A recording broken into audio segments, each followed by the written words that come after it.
Hi friends, नमस्कार। स्वागतम सुस्वागतम। खेमचो मजामा, जय हिंद।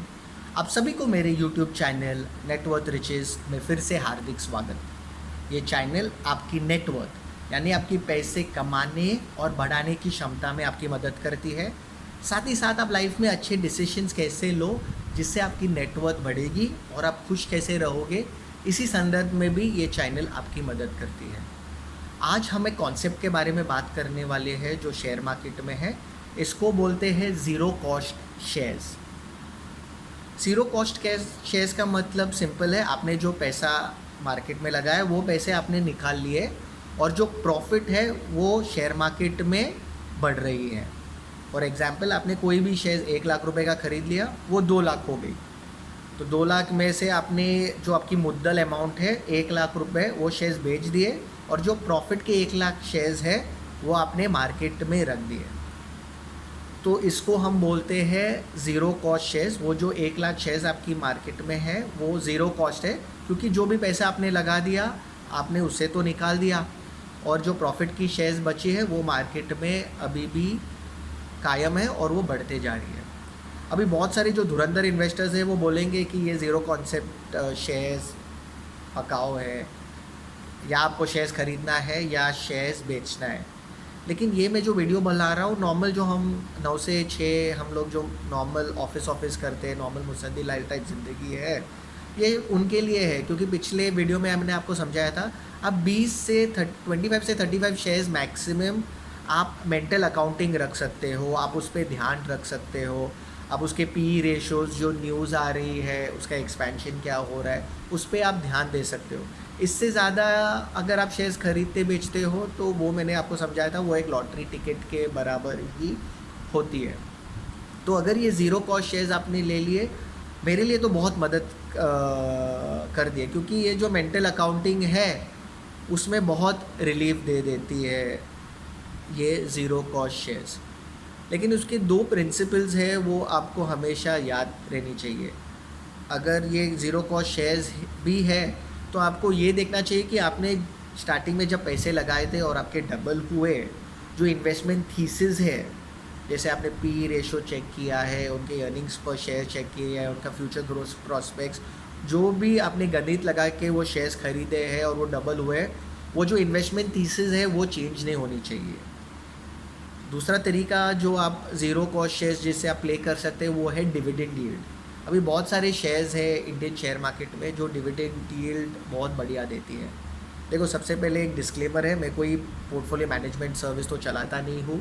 ये शेयर्स जो मैं एग्जांपल्स भी दूंगा प्योरली एजुकेशनल बेसिस पे है, तो कृपया करके उसे वही संदर्भ में ले लीजिए। ऐसा नहीं कि मैंने कुछ शेयर्स के बारे में आपको इन्फॉर्मेशन दी और कल जाके आप सीधा बोल्ट पे दबा रहे हो बटन कि ये खरीद लो वो खरीद लो। तो जो मैंने आज स्टार्टिंग में आपको समझाया, इन्वेस्टमेंट थीसिस और ज़ीरो कॉस्ट शेयर्स, मैं अपना एग्जांपल देता हूँ। मैंने मेदांता करके कुछ शेयर्स खरीदे थे, 600 रुपये के ख़रीदे थे, 1500 तक गए, मैंने सीधा 1300 पे निकाल दिए आधे शेयर्स। तो सीधा जो मेरे शेयर्स बचे हैं वो सीधा ज़ीरो कॉस्ट है, पर मैंने वो शेयर्स फिर भी अभी भी रखा है क्योंकि उसकी इन्वेस्टमेंट थीसिस अभी भी सही है, तो वो अभी भी फ्यूचर में बढ़ती जाएगी। लेकिन मुझे अभी टेंशन नहीं है, मैंने जो जेब से पैसे डाला वो तो मेरे निकल गए, तो अभी मुझे कुछ मेंटल प्रेशर है नहीं। और मैंने वो शेयर्स रखे क्योंकि उसकी इन्वेस्टमेंट थीसिस अभी भी सही है। उसका मेदांता हॉस्पिटल जाके देखो कितने पेशेंट्स आते जा रहे हैं, उन लोग का अर्निंग्स पर शेयर बढ़ रही है, उनकी प्रॉफिटेबिलिटी बढ़ रही है, तो मैंने वो शेयर्स अभी तक रखा है। दूसरा जो आप कर सकते हो डिविडेंड यील्ड प्ले, मतलब बहुत सारी इंडियन शेयर्स है जो मैंने बोला है कि वो अच्छे डिविडेंड लेती है। अभी मैंने 10-12 साल पहले NHPC के शेयर्स लिए थे, ठीक है, शायद मुझे जो डिविडेंड ही मिले थे जो मेरा शेयर परचेज प्राइस है उससे कहीं ज़्यादा है। दूसरे जो डिविडेंड यील्ड शेयर्स है, जैसे आप कोल इंडिया पकड़ो, जब यूक्रेन की वॉर हो गई थी तो नॉर्मल कॉमन सेंस था कि है ना, अभी कोल का भाव बढ़ने वाला है और इंडिया के पास एक ही ऑप्शन है, कोल इंडिया, और कोल इंडिया सबसे बहुत बढ़िया डिविडेंड देती है। दूसरा शेयर ITC देखो क्या डिविडेंड देती है, वाह, कितने सालों तक 200 से 250 के बीच में भटक रही थी वो शेयर, अभी वो 400 के करीब हो गई। तो जब डिविडेंड ही मुझे इतना आया कि वो जो शेयर्स मैंने ले लिए उसका तो मेरा मूल ही डिविडेंड से निकल गया है। तो अभी मुझे ये ध्यान नहीं देना पड़ता है कि अभी शेयर ऊपर जा रहे नीचे जा रहे, क्योंकि मैंने जो पैसे लगाए वो तो आए, और ये सब शेयर्सों का इन्वेस्टमेंट थीसिस अभी भी सही है, वो शेयर्स ऊपर ही जा रहे हैं। तो ये जो है हमको बहुत मेंटल प्रेशर से बचाती है, क्योंकि हमें पता है कि अभी हमें को इससे ज़्यादा लॉस तो नहीं होगा, अभी जो भी है हमारी प्रॉफिट है और वो प्रॉफिट ही बढ़ते जा रही है। तो अगर आपको ऐसे टेंशन नहीं लेना है तो ये कॉन्सेप्ट को ज़रूर याद रखिए, आपका मेंटल प्रेशर बढ़ जाएगा और यही मेंटल जो एनर्जी बच रही है आप और दूसरे कामों में लगा सकते हो। एक दूसरा चीज़ आप देख सकते हो, आप इन्विट्स देख सकते हो। तो अभी पावर ग्रिड का इन्विट है, वो भी आपके डीमैट के तरह आपको वो ख़रीदना है, वो आपको फिक्स्ड एक रेट ऑफ रिटर्न देती है। अभी देखो हम जाके पावर ग्रिड का जो इन्विट है वो हम लोग जाके पूरा जो पावर सप्लाई का जगह ख़रीदना, उसका पूरा पावर डिस्ट्रीब्यूशन करके वो सब हम नहीं कर सकते, लेकिन हम थोड़ा थोड़ा क्या करते हैं उस पर हिस्सेदारी ले सकते हैं और हमको उसका इंटरेस्ट मिल जाता है।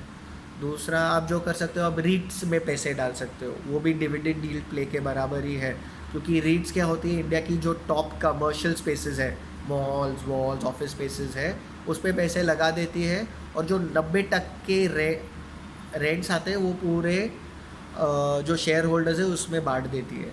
तो रीट्स एक ऐसा कॉन्सेप्ट है जो उनको 90% ऑफ द शेयर्स, उनको 90% ऑफ द शेयर्स क्या बोल रहा हूँ, 90% ऑफ जो रेंट्स कलेक्ट करते हैं वो उनको देनी पड़ती है। अगेन मैं डिस्क्लेमर दे रहा हूँ कि ये सब पे आप थोड़ा स्टडी कीजिए, थोड़ा रिसर्च कीजिए, कृपया जाके ये खरीदे नहीं, या खरीदे आपके ऊपर है। ये जो मैंने किया मैं वो आपको एग्जांपल्स दे रहा हूँ। 3 रीट्स है, एक तो एम्बेसी का है, माइंडस्पेस का है, ब्रुकफील्ड का है। अभी गवर्नमेंट ने और भी परमिशन दे दी है कि और भी लोग ये रीट्स चालू कर सकते हो, तो वो भी बहुत अच्छा डिविडेंड देती है। तो ये ज़ीरो कॉस्ट का ये जो कॉन्सेप्ट है वो मन में रखिए, और ये सब करने से पहले आपको आपका फाइनेंशियल बेस जो है वो स्ट्रॉन्ग करना होगा। आपके पास घर होना चाहिए जिससे आपको रेंट आ रही है, आपके पास कुछ एफडीज़ होने चाहिए। अभी कोई कोई फाइनेंशियल इन्फ्लुएंसर्स बोलते हैं कि आपको खाली शेयर मार्केट में डालना चाहिए, या आपको सिर्फ प्रॉपर्टी में डालना चाहिए, या आपको खाली क्रिप्टो लेना चाहिए। मैं तो बोलता हूँ आप सब खेल खेलो, लेकिन सबसे पहले आपकी जो बेस है उसको स्ट्रॉन्ग करो। आपके पास एफडी भी होनी चाहिए, आपके पास घर भी होना चाहिए जिससे आपको भाड़ा आ रहा है, वो भाड़ा जाके आप शेयर मार्केट में लगाओ, वो शेयर से बढ़ेंगे। एक बार थोड़ी आपकी इक्विटी पोर्टफोलियो थोड़ी ज़्यादा हो जाएगी, उससे पैसे निकालो, वापस एक घर खरीदो, या उससे पैसे निकालो आप थोड़े बिटकॉइन खरीद लो, और थोड़ा आपको सेफ़ होना है और पैसे निकाल के थोड़ा गोल्ड खरीदो, सिल्वर खरीदो। ऐसे इससे आपके पोर्टफोलियो की हेजिंग हो जाएगी। तो ओवरऑल देखोगे यही सब करके आपकी जो नेटवर्थ है वो बढ़ते जाएगी। कभी भी आप ऐसे नहीं कीजिए कि share market versus property market, property versus bitcoin, bitcoin versus gold, कृपया करके ये सब नहीं कीजिए। और ये सब अब होने के बाद आप एक्जॉटिक इन्वेस्टमेंट्स भी मैं आपको समझाऊंगा, जैसे रेयर कॉइन्स होती है, रेयर नोट्स होते हैं। आपके पास जो आपकी जेब में नोट्स पड़ी है उसकी भी वैल्यू बहुत हो सकती है, उसके बारे में भी मैं वीडियोस बताऊंगा। तो कृपया अगर आपको ऐसे सब सब्जेक्ट्स पसंद है जिससे आपकी नेटवर्थ आपको बढ़ानी है, तो कृपया करके मेरे चैनल को लाइक कीजिए, सब्सक्राइब कीजिए।